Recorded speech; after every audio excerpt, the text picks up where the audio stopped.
What's going on, Workforce? Brian here, and today we're talking about your comments regarding the DPS queue times and whether 5-man dungeons would make any sense. So, without further ado, let's talk about you.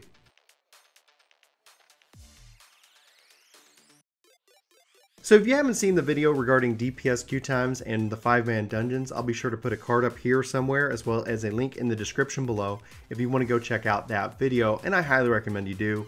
It's a really interesting conversation, and you guys and your comments have been phenomenal. But those were my opinions, and here are yours. So Lunar Templar writes, I don't think making all the 4-man stuff 5-man will help.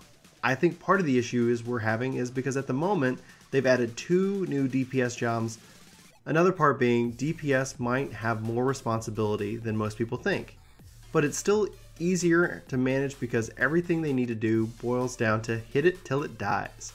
They don't have to manage aggro or keep anything focused on you, but most of the buffs are actually built into the rotation, so managing these are a joke, and unless you're bailing out of the party from a near wipe as Red Major Summoner, keeping everyone upright is none of your concern as a DPS. They just have to hit things, and until the tank and healers have that same level of perceived ease, I mean, you really want it easy to play a tank, we're probably always going to have this issue. So Lunar, you has a good point on the level of difficulty. I think some of the comments also that we'll cover here kind of reflect that, namely that there is also the perceived fear of healing and tanking. I'd actually argue that healing is the most difficult, tanking is actually the most easy, and DPS is kind of that middle ground. There are a lot of responsibilities, and I get what you mean. You're really only focusing on one thing, but it does require a lot of focus and attention, and there's a lot of responsibility. Again, there's more DPS checks in the game than there are healing or even tanking checks in that regards. And if you don't know what a check means, it's just that there is going to be content where a certain amount of DPS needs to be outputted to be able to survive that content.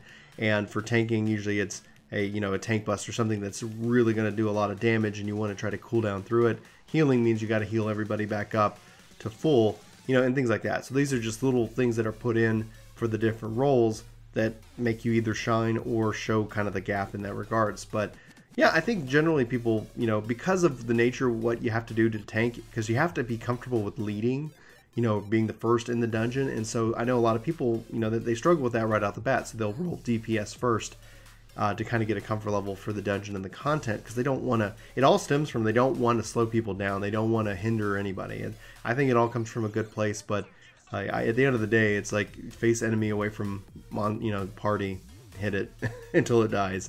And that is, kind of what it breaks down to. I don't know if we should break down the tanks and healers, like we should make everything just so basic, like one button press. I know that's a lot of fear. A lot of people look at the kind of the slippery slope, like, oh, we keep making everything easier and easier, and all of a sudden it's a game that you don't require any skill or there's no enjoyment because it's just kind of pressing one button. And that's definitely where we don't want to go with it. And I think it's important to kind of differentiate that, because when people call for, hey, maybe make this change, it's not meaning that we're wanting everything to get to the point where it's super easy and, not challenging whatsoever. Yeah, I'm with you, Lunar. I think that there is that perception. There is a bit of that, a lot of that set into truth. And at the end of the day, yeah, you might be right. 5-mans might not help with that. But anyway, thanks for sharing your comment, and I appreciate it. And then Bailerig writes, from a casual player's perspective, I pick DPS. I very often get away with going into instances without having to know the fight and to watch a YouTube video for every dungeon. I'm just not interested in that. When you tank especially, you must know the script for each dungeon, and I'm afraid to do a roulette as a tank because I'll get a dungeon I haven't done before and I'll let the team down when I can just follow the tank as a DPS. I tried watching every video, but then I unlocked like 10 dungeons at once and just kept leveling. Tank and healers are too much responsibility for players in my spot, which I'm sure there are a lot of. And so for, I'm gonna just say Baylor, and for Baylor, yeah, that's kind of what I was hitting on with the with Lunar's comment here, is that there's that part of the perception, but you know yourself better than anyone probably could in this regard. So yeah, if you're not comfortable with doing the tanking and the healing because of the various content and not having seen it before and not having the time or want, because I'd agree with you, I don't think you have to watch YouTube videos, read guides before going into content. Especially, I don't really see a lot of content that the game is geared up for, with the few exceptions of certain trials with a few exceptions of obviously the raids and the 24-man stuff, that really should require that level of research prior to going in. But there are people who do feel like, you know, hey, this is a new dungeon, I haven't run it before, I'm not comfortable. And that's okay. Like, there's nothing wrong with that. There's nothing wrong with, you know, feeling that way, because that's who you are, and that's okay. I would say, though, that, you know, if you can get over that, that hurdle, I think you'll actually enjoy it for the most part, because, you know, just run forward and then have the enemies face away from the party. And that's the basic thing of it. Outside, once you get into Savage and you get into, like, the raiding scene, it is a bit different. It does help to know the varying mechanics, but you're rarely going to run into an issue where that's important, especially in a 4-man dungeon. And at some point, I actually kind of feel like that's unfortunate. I feel like the 4-mans in themselves are just kind of like this, you know, okay, you know, there are some dungeons that are like the hardest, like Aurum Vale is still, like, I think the hardest dungeon in the game. It's very difficult to get through that without a problem, and going into that, it would help to know. But then, yeah, pretty much some of the leveling dungeons is just kind of charge forward, you know, clear the enemies, rinse and repeat. And to the point where, especially whenever they get up on stage and talk about an expansion and they're like, challenging new dungeons, I'm like, you know what? Maybe we'll see it. Maybe we'll see it, but maybe not. But anyway, thanks, Baylor, for weighing in. I really appreciate your comment and sharing your perspective on this topic. So the Gamma Crux writes, the hilarious thing is that although the DPS have the longest queue times, when the queue time does pop, 90% of the time the DPS is the one who runs out of the timer. But I digress. Here's my take on 5-man dungeons. Pros: new mechanics, ease of queue times for DPS, better synergy to do more members, possible increased difficulty, and a new sort of progression. Cons: less individual DPS responsibility, possible longer queue times if there is a shift in role popularity, greater chance of cheesing, especially on certain cooldowns, dungeons would need to be changed or new ones created from scratch for the new dynamic, possibly cutting into development time, i.e. less stuff with each patch. I firmly believe the majority playing DPS will never change. The dynamic of this game simply lends itself towards DPS having an easier time. There may be ways to mitigate it, but you'll never get rid of it. The popularity will always win the day. And to that, yeah, people love hitting things. People love, you know, being that strong damage dealing job. It's exciting. It feels good to have those big numbers pop up on screen. You get that critical hit, you get that direct hit, and yeah, it is just going to be, you know, it just feels great. I cannot fault it. I like playing a DPS job just as much as anybody else. And you hit on you know, some good points here. You know, the pros here, new mechanics would be interesting. Ease of queue times could be a possibility, but it could also not. And you kind of mentioned that kind of shift in polarity, and we'll talk about that here within another comment. You know, but better synergy and possible increase in difficulty could, you know, end up, you know, I guess being better suited. You know, I just, you know, for me, at the end of the day, outside of the queue times, I am with you. I was just kind of hinting at the idea, the kind of the 4-man concept is like, it's kind of flawed in and of itself, because, you know, you are limited. It isn't necessarily difficult content. They say challenging new dungeons. I have yet to feel challenged. Now you go run those dungeons with a 4-man where everybody is at the, you know, the minimum gear level to get in, and yes, you're going to have some challenges from a stats perspective, but from a mechanics perspective, we've seen it before, and they've done a good job at introducing those mechanics step over step in and of itself. I do agree that it would take a lot of time and a lot of work to get that done. I think some of you guys, in your comments, kind of said the same thing. Like, is this then the best use of their development time to do that? And, you know, I guess at the end of the day, like, is it new content that we want, or is it refreshing the existing or old content? And I think anybody, or the majority of people here, would probably vote for new content, I myself included. You know, and so maybe that's something that is a shift going forward. I've long called for the return of 8-man dungeons in and of itself, and we can kind of see that, and we're going to jump into that here in a bit, you know, regarding kind of the 24-man roulettes and how that is actually, you're seeing DPS as the adventure in need, because there is, you know, that there are more DPS that need to be kind of funneled into that, and I feel the queue times for that as a DPS are super reasonable, but that's just my thoughts and opinion on that matter. But anyway, Gamma, thanks so much for sharing your pros and cons. I really appreciate it. And I think you're pretty spot on with what your pros and cons are. I can definitely agree with that. So Ben Diamond writes, oh, the joys of being a healer. 5-man sounds good so long as the third DPS doesn't mean I need to spend more time healing them and not doing damage myself. I love to heal people, but I still do get a kick from dealing damage myself.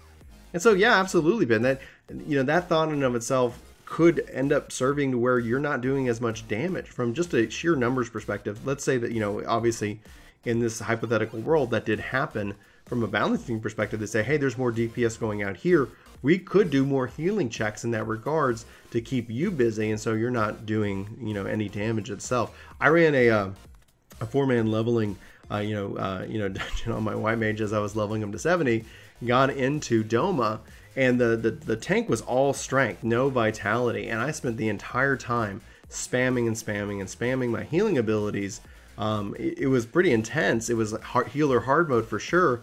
And at the end of the day, our DPS was lower as a team because of it, because, you know, I was not able to spend any time damaging. So there wasn't a benefit for the tank running strength because I wasn't able to cast any damaging abilities, which I normally like to bounce, just like you, bounce back and forth as a healer. If no healing is needed, I can do damage. But in this case, it was constant. It was really stressful. In this case, when you do open up that third DPS, that does increase the overall team DPS, and it could lend itself almost kind of from the pros of Gamma's comment to a con for you, because yeah, the mechanics, you know, could be different.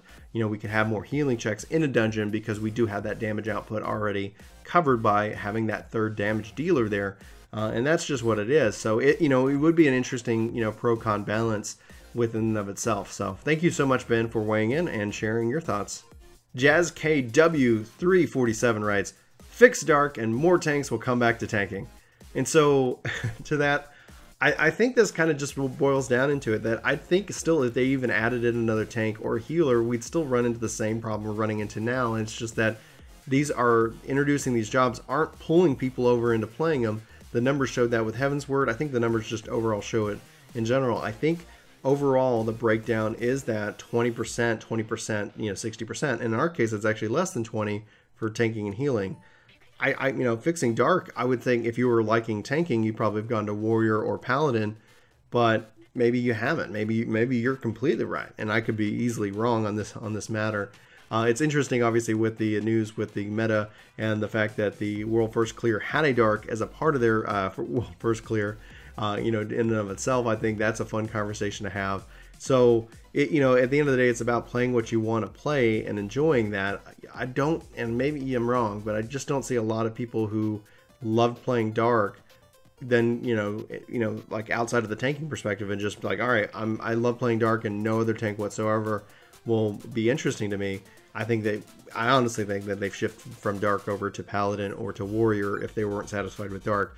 Otherwise, if they shifted back to a DPS, then yeah, that's a bummer. And and if that fixes it and more people come back to playing Dark, well, then you're absolutely right. But anyway, thanks, Jazz, so much for weighing in and sharing your thoughts. So Snacks X-Pack writes, WoW has had 5-mans forever, and even in the prime of the Dungeon Finder, DPS queue times were atrocious. No matter what limited roles, we will always have the advantage in a queue system. A new tank or healer will only liven things up for a bit. I have no solutions, frowny face. And I think you and I are on the same page, Snacks, where, just like we're before talking about, like, oh, they added in a tank or whatever. I think it's just a band-aid. And, to the point where you have no solutions. Yeah, like if WoW's been doing 5-mans and they have still the same kind of problems, that kind of in and of itself makes sense in the global scheme of things. Even Matt in the next comment kind of talks about here just being, 5-mans just being a band-aid and having a shift from, 1919 to maybe even 1515. And so with that, Matt actually writes, my opinion about 5-mans is that it won't fix the problem at all. It will only be a band-aid. I know some people who only play tanks, not really because they enjoy tanking or healing, but because they want those sweet, sweet queue times. So if we open up to 5-mans, he can see that all those people that just mentioned above would change to DPS, thinking, oh boy, we get shorter queue times now, which will just make them split even larger, and rather than being 1961, it'd be more like 1570. While I'm sure it would be more slots for DPS, there will also be more DPS players then. To fix queue times, we need to get to the heart of the problem being, in my opinion, why people aren't playing a tank and the healer in the first place.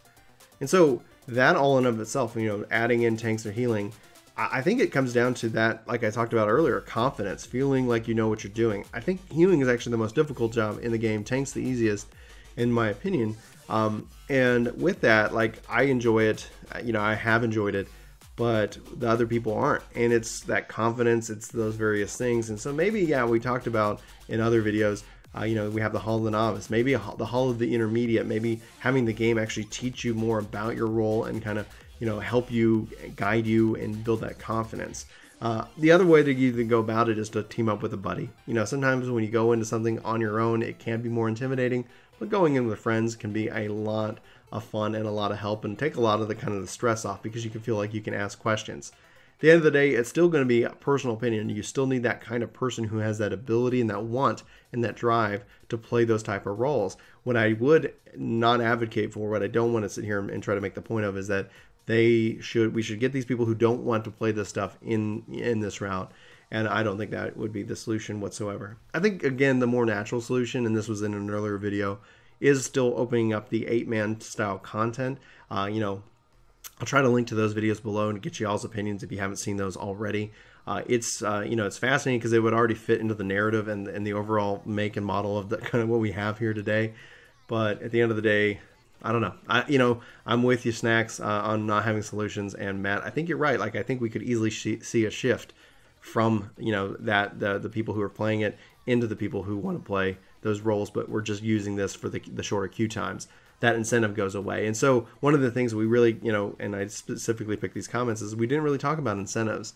Incentives could still be a huge driving factor. And if queue time isn't the incentive, what would be the incentive? And a lot of you guys weighed in on that with a lot of really good ideas, and I completely agree. So go check out those comments, go check out the video, and let me know what you guys are thinking regarding incentives. And maybe it becomes its own video in and of itself, and we'll talk about that at a later date.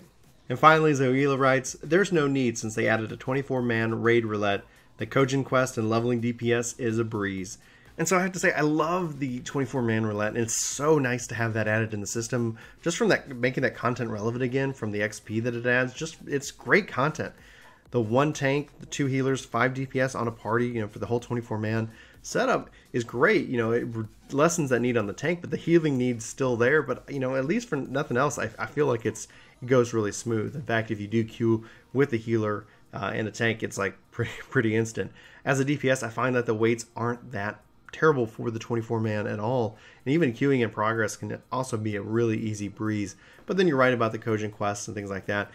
There are a lot of options: PvP, Palace of the Dead. There are these other leveling options that the DPS has at its disposal. But when it comes to kind of the roulettes themselves, you know, that's great content, but also that's, you know, really great daily bonuses, and losing out on that does feel frustrating for me. I know that, you know, leveling up Red Mage has been great because of the community and has been playing with, you know, and having that experience. But at the end of the day, you know, not everybody has that same kind of, you know, experience and or ability. Anyway, thank you all for your fantastic comments. Sorry if you guys, you know, left some amazing comments and it wasn't featured in here. I would sit here and go through each comment if I could, but then we'd be talking about hours of video, you know, for that regards. But please keep leaving your comments. Note that we do read them. We do try to respond to each and every one. And sorry it's been so long since we've been able to do this as a part of community feedback. We've just been really busy. There's been just a lot to play and do in-game and out of game. But for Work to Game, my name's Brian. Thanks so much for watching this video, and I hope to see you in my next. But until then, I hope you all have fantastic weeks, and I'll talk to you later. Take care. Hey guys, thanks for watching. Brian, do you think there's anywhere they could catch us in the meantime? Right now, Chris, we're probably on Twitch. If it's probably in the afternoon, it could be you. Sometimes you see my face. And we also found this random guy, you know, named Kevin on the street somewhere. I accidentally left my password written on the side of my car. Oh man, that was really a big mistake. But guys, we really appreciate it if you guys hit the link in the description below for our Twitch page. We'd love to see you over there. And you can even subscribe to us over on Twitch. If you're Amazon Prime, that could even be free. Oh my gosh, what a deal. Well, cool. Well, thanks guys so much for watching, and we'll see you next time. Take care.